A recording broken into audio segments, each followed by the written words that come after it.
ஆசிரியர்களுக்கு வணக்கம். நம்ம தமிழ் புக்கில் 6th to 10th வரைக்கும் இம்பார்ட்டன்ட் டேஸ் கொடுத்துருக்காங்க. நிறைய இருக்குது. நான் அந்த நிறைய இருக்க எல்லாத்தையுமே உங்களுக்கு கொடுக்கல. எது வந்து எக்ஸாமுக்கு ரிப்பீட்டடாக கேட்டிருக்காங்களோ அதே போல் எக்ஸாமுக்கு இம்பார்ட்டண்ட்டாக கேட்கக்கூடியது மட்டும்தான் இங்கே உங்களுக்கு நான் தொகுத்து கொடுத்துருக்கேன். சரிங்களா? இதில் இருக்கிறது எல்லாமே இம்பார்ட்டன்ட் தான். ஏன்னா ஓரளவு இம்பார்ட்டன்ட் இல்லாதது எல்லாத்தையுமே ஒமிட் பண்ணிவிட்டு ரொம்ப இம்பார்ட்டன்ட் மட்டும்தான் நான் உங்களுக்கு இதில் கொடுத்துருக்கேன். இதை நீங்கள் பார்த்தீங்கன்னாவே உங்களுக்கு புரியும். இப்போ இதுலேயே அதாவது இம்பார்ட்டன்ட் இயர்லேயே ரிப்பீட்டடாக கேட்கக்கூடியதும் இருக்குது. ஃபஸ்ட்டு அதை முடிச்சிடலாம். சரிங்களா? ஃபஸ்ட்டு என்னென்னா உலக தமிழ் மாநாடுகள், ரெண்டாவது வந்துட்டு சிறுகதைக்காக வழங்கப்பட்ட சாகித்ய அகாடமி விருதுகள். சரிங்களா? அது வந்து 9th புக்கில் இருக்குது. ஃபஸ்ட்டு இது ரெண்டுத்தையும் பார்த்துடலாம் ஷார்ட்கட்டோட, அப்புறமா மீதி இருக்கிறத பார்த்துடலாம். ஏன்னா இது ரெண்டும் ரொம்ப இம்பார்ட்டன்ட். ஏன்னா அடிக்கடி கேட்டுகிட்டே இருக்காங்க. ஃபஸ்ட்டு உலக தமிழ் மாநாடுகள், இதுக்கு வந்து ஷார்ட்கட்டை நிறைய பேருக்கு தெரிஞ்சிருக்கும். இது ஏதாவது நான் மாற்றி சொன்னேன்னா அது உங்களுக்கு குழப்பற மாதிரி இருக்கும். சரிங்களா? அதனால எல்லாருக்கும் ஃபெமிலியராக தெரிஞ்ச ஷார்ட்கட்டே இதுக்கு நான் சொல்லிடுறேன். இந்த ஷார்ட்கட் தெரியாதவங்க எழுதி வச்சுக்கோங்க. ஷார்ட்கட் என்னென்னா, கோவிலுக்கு சென்ற பாட்டியை யாரேனும் மரித்தால் கோவிலில் மொட்டையடித்து தண்டிக்கப்பட்டு கோடையில் சிரமப்படணும். இந்த சென்டென்ஸ் தான் இதுக்கான ஷார்ட்கட்டு. அப்போ கோவிலுக்கு அப்படின்னக்குள்ள அது கோலாலம்பூர், சென்ற சென்னை, கோவிலுக்கு சென்ற பாட்டியை பாரிசு, யாரேனும் அப்போ யாழ்ப்பாணம். புரியுதுங்களா? மரித்தால் மதுரை, கோவிலில் கோலாலம்பூர், மறுபடியும் கோலாலம்பூர் வந்துடுது. மொட்டையடித்து மொரிஷியஸு, தண்டிக்கப்பட்டு தஞ்சாவூர் வந்துடும். திருப்பி கோடையில் சிரமப்படணும், அது வந்து கோவை. சரிங்களா? இப்போ மொத்தமாக 9 இருக்குது. இந்த 9ஐயும் நீங்கள் ஷார்ட்கட்டோட ஞாபகம் வச்சுக்கும் போது ஈஸியாக இருக்கும். ஏன்னா இயர்ஸ் டிஃபர் ஆகும். ஃபஸ்ட்டு கோலாலம்பூர் வரும், அப்புறம் சென்னை, பாரிசு, யாழ்ப்பாணம், இப்படி வருது இல்லைங்களா? இந்த ஆர்டரில் வர்றதுனால நீங்கள் ஆர்டரை கரெக்டாக தெரிஞ்சு வச்சுக்கிட்டிங்கன்னா இயரை ஓரளவு கெஸ் பண்ணி போட்டுடலாம். நீங்கள் ஆர்டரை கரெக்டாக தெரிஞ்சு வச்சுக்கிட்டிங்கன்னா இயரை கெஸ் பண்ணி போடுறதுக்கு நல்லாயிருக்கும். ஒரு சில டைம் கொஷினில் எப்படி கேட்குறாங்கன்னா, 4 கண்ட்ரீஸை கொடுத்துட்டு இதை வந்து வரிசைப்படுத்தி எழுதுக, ஏறு வரிசையில் எழுதுக, அதாவது உலக தமிழ் மாநாடு நடைபெற்றதை ஏறு வரிசையில் எழுதுக அப்படின்னு சொல்லி கொடுத்துட்டாங்கன்னா நம்ம அந்த டைமில் குழம்பிடக்கூடாது. அதுக்காக தான் இப்படி ஷார்ட்கட்டோட ஞாபகம் வச்சுக்கணும். அப்போ கோவிலுக்கு சென்ற பாட்டியை யாரேனும் மரித்தால் கோவிலில் மொட்டையடித்து தண்டிக்கப்பட்டு கோடையில் சிரமப்படணும்.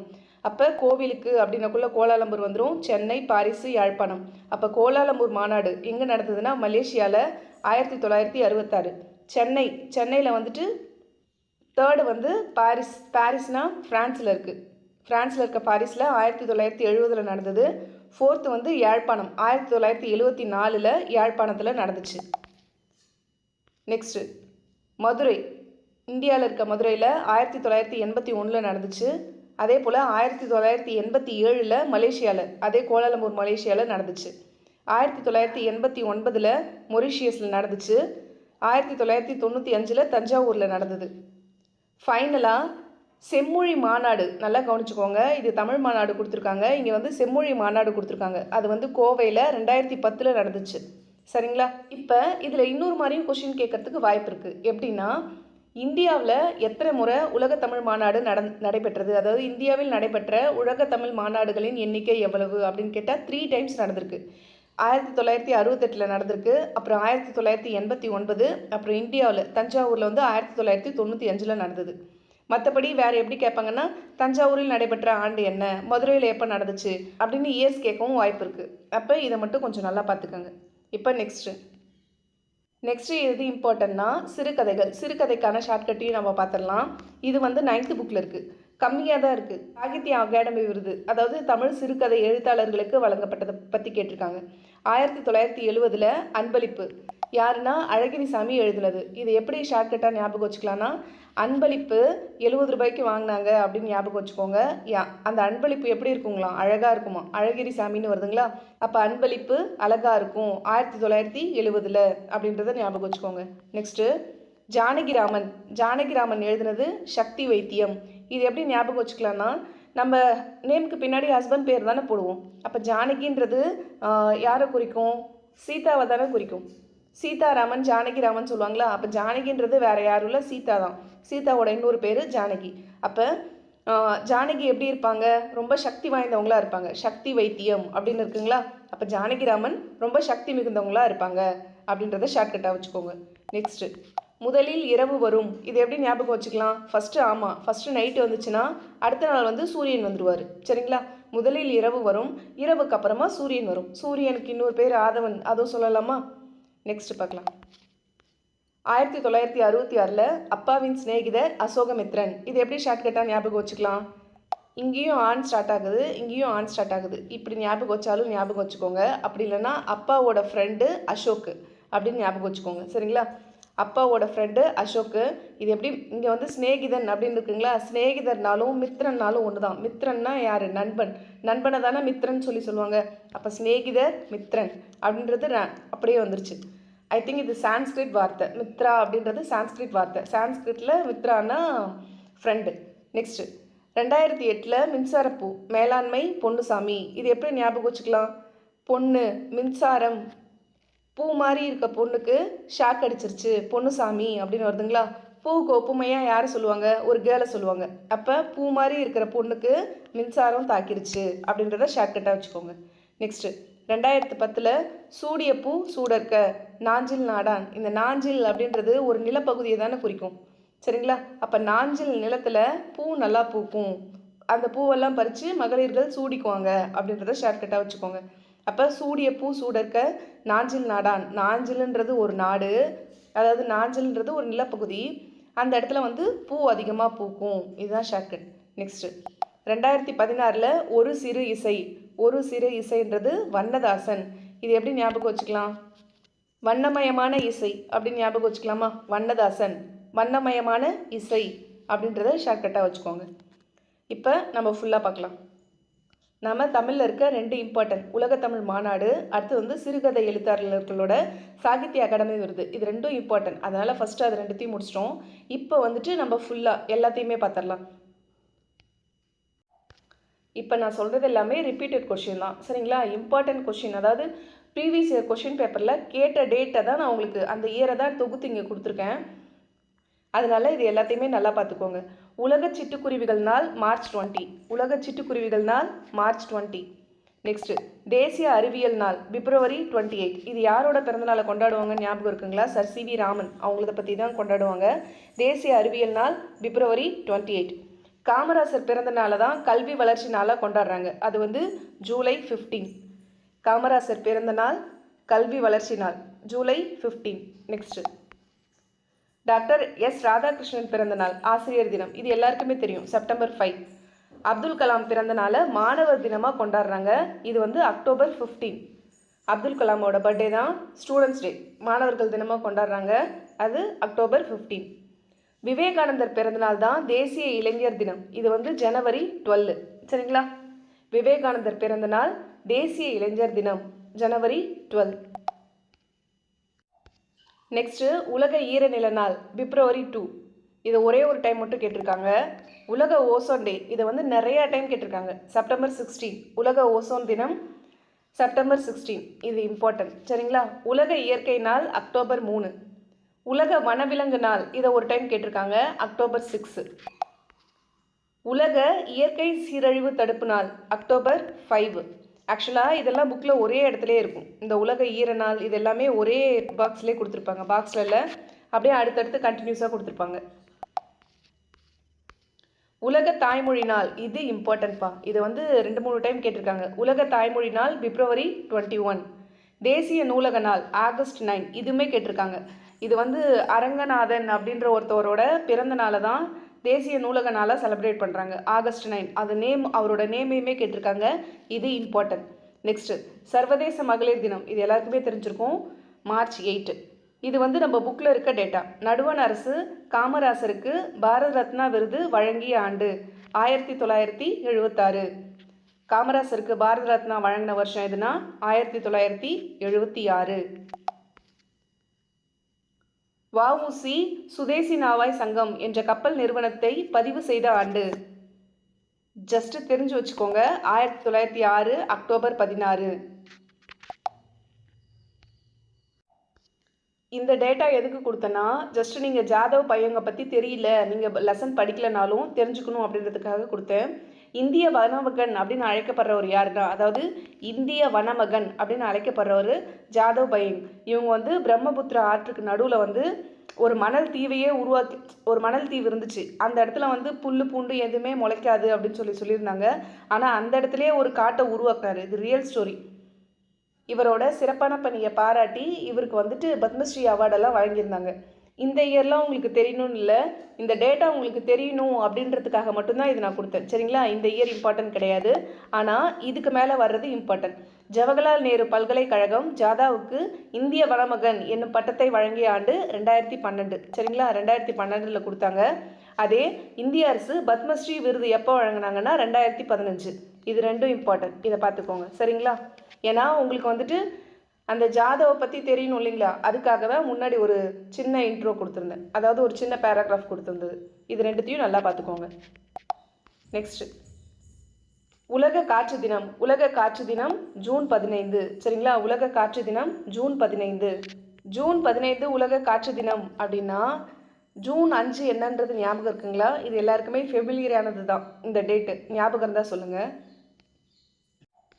கிழவனும் கடலும் என்எச் ஹெமிங்வே எழுதிய இந்த ஆங்கில புதினம் நோபல் பரிசு பெற்ற ஆண்டு 1954. 1954 நோபல் பிரைஸ் வாங்குச்சு. Rio Olympic.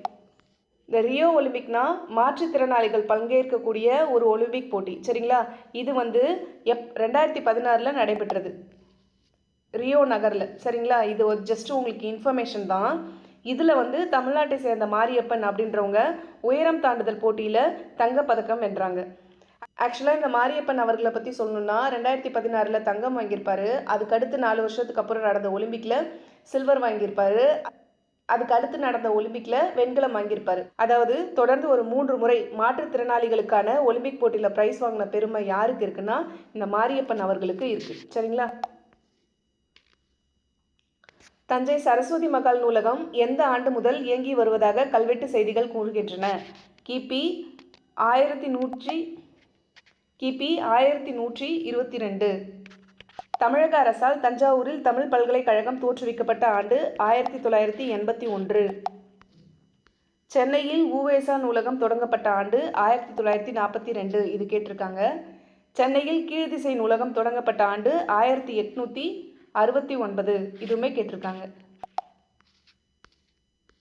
தமிழ்நாட்டின் மைய நூலகமான கன்னிமாரா நூலகம் சென்னையில் தொடங்கப்பட்ட ஆண்டு 1896. நெக்ஸ்ட்டு, இந்த உலகத்தமிழ் மாநாடுகள் நம்ம பார்த்துட்டோம். நெக்ஸ்ட் பார்க்கலாம். வட இந்திய பெருங்கடலில் உருவாகும் புயல்களுக்கு பெயர் வைக்கும் நடைமுறை தொடங்கிய ஆண்டு. இதுவுமே கேட்டிருக்காங்க. 2000 ஸ்டார்ட் பண்ணாங்க. கி ராஜநாராயணனின் கோபாலபுரத்து மக்கள் என்னும் நூல் எந்த ஆண்டு சாகித்ய அகாடமி விருது பெற்றது? 1991. இது நம்ம ஒரு முறை டெஸ்ட்டே எழுதியிருக்கோம். நெக்ஸ்ட்டு, இது இம்பார்ட்டன்ட், அதாவது பெரியாரை பற்றி வரப்போகிற இந்த டேட்டா ரொம்ப இம்பார்ட்டன்ட். சென்னையில் நடந்த பெண்கள் மாநாட்டில் ஈவேராவுக்கு பெரியார் என்னும் பட்டம் வழங்கப்பட்ட ஆண்டு எதுனா 1938 நவம்பர் 13. சரிங்களா? இதனால ஞாபகம் வச்சுக்கோங்க. அப்போ தான் அவருக்கு ஈவேரா அப்படின்ற பட்டம் வந்து வழங்கப்பட்டது.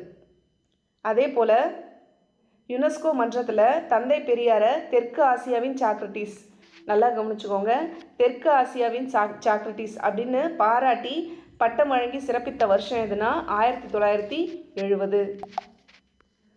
இது இம்பார்ட்டன்ட். சுயமரியாதை இயக்கம் தோற்றுவிக்கப்பட்ட ஆண்டு 1925. இது ஹிஸ்ட்ரியிலையும் கேட்பாங்க. குறுந்தொகையை, இது நம்ம வந்து டெஸ்ட் எழுதியிருப்போம். குறுந்தொகையை சௌரி பெருமாள் அரங்கனார் முதலில் பதிப்பித்த ஆண்டு 1915. 1915 பதிப்பிச்சிருந்தார். இதே போல் சாகித்ய அகாடமி விருது பெற்றவர்களையும் நம்ம பார்த்துட்டோம்.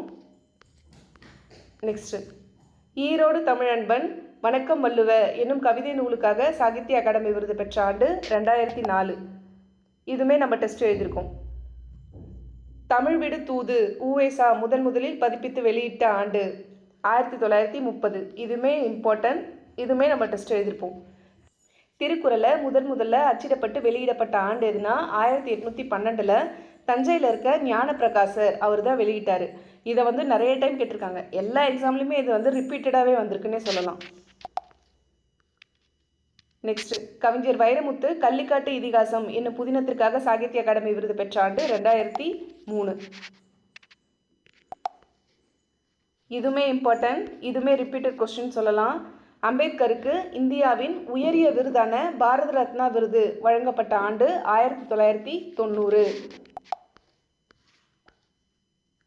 நெக்ஸ்ட், திராவிட மொழிகளின் ஒப்பிலக்கணம் என்னும் நூலில் கால்டுவெல் திராவிட மொழிகள் ஆரிய மொழி குடும்பத்திலிருந்து வேறுபட்டவை எனவும் இம்மொழிகள் சமஸ்கிருத மொழிகளுக்குள்ளும் செல்வாக்கு செலுத்தியுள்ளன எனவும் குறிப்பிட்ட ஆண்டு 1856.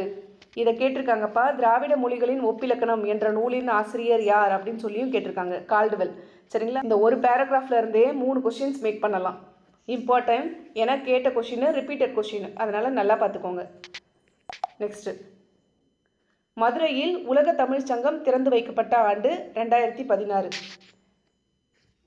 இதில் இன்னொரு இயரும் இருக்குது. என்னென்னா, மதுரையில் நடைபெற்ற அந்த உலகத்தமிழ் மாநாட்டில் மதுரையில் வந்து உலக தமிழ் சங்கம் நடைபெறும் அப்படின்னு சொல்லி அறிவிக்கப்பட்ட ஆண்டு எதுனா 1981. நம்ம பார்த்தோம் இல்லைங்களா முன்னாடி, மதுரையில் வந்து உலக தமிழ் மாநாடு நடைபெற்றுச்சு அப்படின்னு சொல்லிட்டு அந்த டைமில் வந்து அனௌன்ஸ் பண்ணியிருந்தாங்க. என்னென்னா, உலக தமிழ் சங்கம் அப்படின்ற பேரில் இங்கே நிறுவப்படும் மதுரையில் அப்படின்னு சொல்லி அனௌன்ஸ் பண்ணியிருந்தாங்க உலக தமிழ் சங்கத்தை பற்றி. அது சொன்னது வந்து 1981 அறிவிச்சிருந்தாங்க. ஆனால் அது ஃபுல்லாக கம்ப்ளீட் ஆனது எப்போங்களாம்? 2016 கம்ப்ளீட் ஆச்சுங்களாம். இதை அறிவித்ததெல்லாம் அதிகம் கேட்க மாட்டாங்க, பட் கம்ப்ளீட் ஆனது கேட்க வாய்ப்பு இருக்குது. 2016. சரிங்களா? இது மட்டும் இல்லாமல் இன்னும் ஒரு 3 டேட்டா இருக்குது. அதை மட்டும் நான் இங்கே டைப் பண்ணலை, நான் அதை அப்படியே சொல்கிறேன், நீங்கள் ரைட் பண்ணிக்கோங்க. தமிழர் பாரம்பரிய நாள். தமிழர் பாரம்பரிய நாள் எப்போன்னா ஜனவரி 14. தமிழர் பாரம்பரிய நாள் ஜனவரி 14. நெக்ஸ்ட்டு, கைலாஷ் சத்யாத்ரி நோபல் பரிசு பெற்ற ஆண்டு 2014. இவங்க தானே மலாலா கூட சேர்ந்து வந்து நோபல் பிரைஸை ஷேர் பண்ணியிருப்பாங்க, அமைதிக்கான நோபல் பரிசை. அது எந்த வருஷம்னா 2014. யார்? கைலாஷ் சத்யாத்ரி. நேம் நோட் பண்ணிக்கோங்க, கைலாஷ் சத்யாத்ரி. நெக்ஸ்ட்டு, இன்னொரு முக்கியமான இயர் இருக்குது. மாப்போசி இருக்கார் இல்லைங்களா, சிலம்பு செல்வர்னு சொல்லுவாங்க. மாப்போ சிவஞானம் வள்ளலார் கண்ட ஒருமைப்பாடு. நல்லா தெரிஞ்சுக்கோங்க, வள்ளலார் கண்ட ஒருமைப்பாடு. ஏன்னா இது கேட்டிருக்காங்க. வள்ளலார் கண்ட ஒருமைப்பாடு அப்படின்ற நூலுக்காக சாகித்ய அகாடமி விருது எந்த வருஷம் வாங்கினாங்கன்னா 1966. சரிங்களா?